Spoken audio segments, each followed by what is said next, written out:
Dito kinabahan si Dunyor, kaya siguro biglang nagkasakita. Si Saldico, handa di umanong maging state witness sa impeachment versus Pangulong Bongbong Marcos. At eto pa ang matindi. May direktang komunikasyon si Mike Defensor at si Saldico. Pwede nga bang umuwi si Saldico para patunayan yung mga inilabas niya na mali-maletang pera? At meron daw kay Dunyor dun, ha? O eto sa balita, sana mangyari to.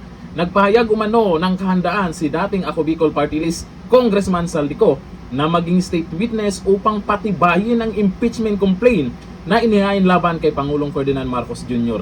Ito yung excited. Ito talaga yung excited kasi alam po natin si Saldico nung una pa lang na nabanggit po yung pangalan niya ay may mga kumakampi sa kanyang congressman. Ngayon kaya maniniwala sila kay Saldico? Ang anunsyo ay isinapubliko ni dating kongresista Mike Defensor na nagsabing handa si Ko na tumistigo bilang bahagi ng reklamong isinusulong ng grupo ng mga retired generals at dating opisyal ng gobyerno laban sa Pangulo. Naku, paano gagaling ang ating Pangulo niyan? Hindi na nga daw natutulog, pagod pa sa trabaho, kahit madaling araw gising, tapos dadagdagan nyo ng ganitong problema? Naku. Ayon sa ulat, ang posibleng paggarap ni Ko bilang state witness ay itinuturing na critical na hakbang sa pagtatangkang palakasin ang impeachment case, lalo na sa usapin ng ebidensya at insider testimony. Naku.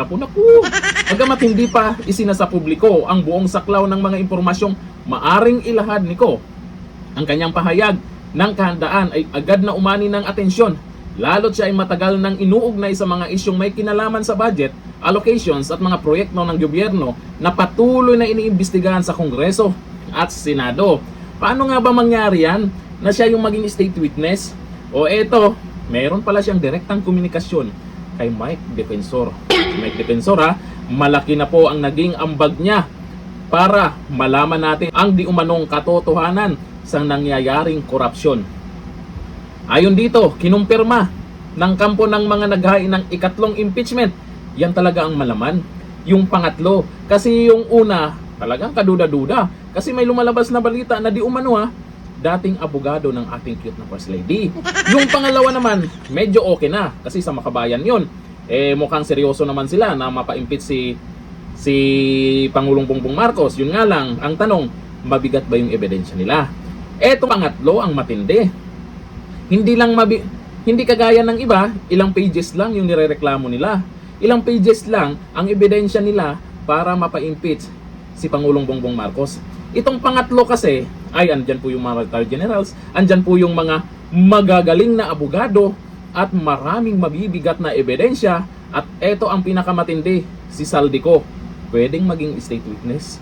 Okay natin, ayon kay dating Congressman Mike Defensor, may direktang komunikasyon siya kay Ko na anyay sumusuporta sa kanilang impeachment complaint at handang humarap bilang saksi sakaling umusad ang kaso.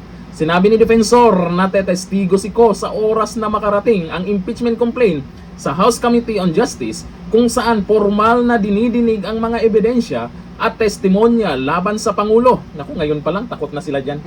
Ngayon pa lang haharangin nila para hindi matuluyan.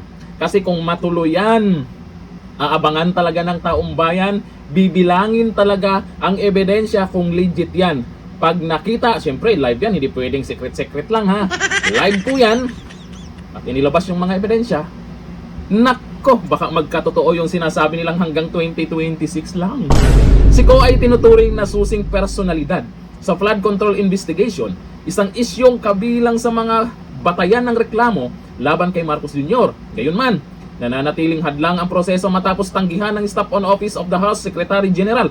Oo, mukhang kinabahan sila dun eh. Ang ikatlong impeachment complaint, iginiit na wala umano silang otoridad na tanggapin ito. Yung tumanggap, yung dapat natatanggap, nasaan ba kasi? Nung mga panahon na inihain yung pangatlong impeachment complaint, marami na silang dahilan eh, no?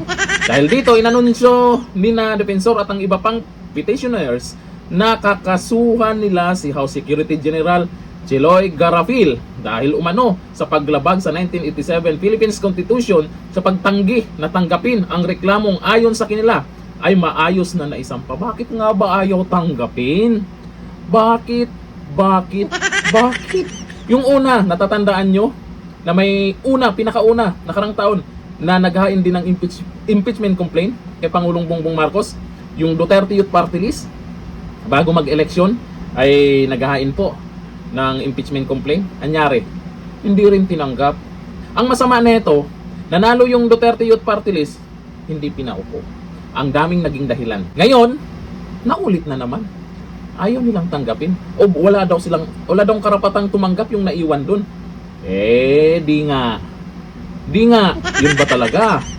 Ang pagpayag ni Saldico na tumistigo ay itinuturing ng mga naghain bilang critical na hakbang upang patatagin ang kanilang kaso, lalo na sa gitna ng batikos na mahina o simboliko ang ilang naunang impeachment complaints. So mahina talaga yon yung mga nauna. Lalo na doon sa Makabayan, di natin alam kung ano po yung mga pwede nilang ebidensya doon.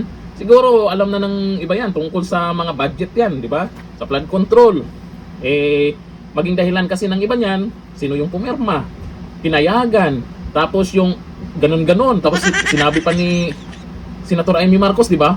Eto, pwede kayong maging witness din si Senator Amy Marcos sakaling mangyari yan, sakaling umusad ito. Napatunayan ni Amy Marcos na ganon ang kanyang ading. Di ba?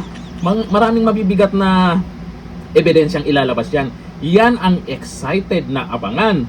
Dapat naman, pagbigyan nyo na yung ikatlong impeachment complaint para magkaalaman at makapagpaliwanag yung kabila kung totoo man o hindi yan. Kasi naman nanonood naman yung taong bayan, matatalino naman, makikita naman kung ano talaga ang katotohanan, depende sa ebidensya. Kung yung ebidensya ng pangatlong impeachment complaint, kila Mike Defensor, kung totoo man yan, kung hindi, pabor po sa administrasyon na mapatunayan na paninira lang kung hindi talaga totoo yan yung mga akusasyon na yan. Abangan, kasi ngayon pa lang mukhang hinaharang. Payagan para naman patas ba halata na, di ba? Hanggang dito na, thank you.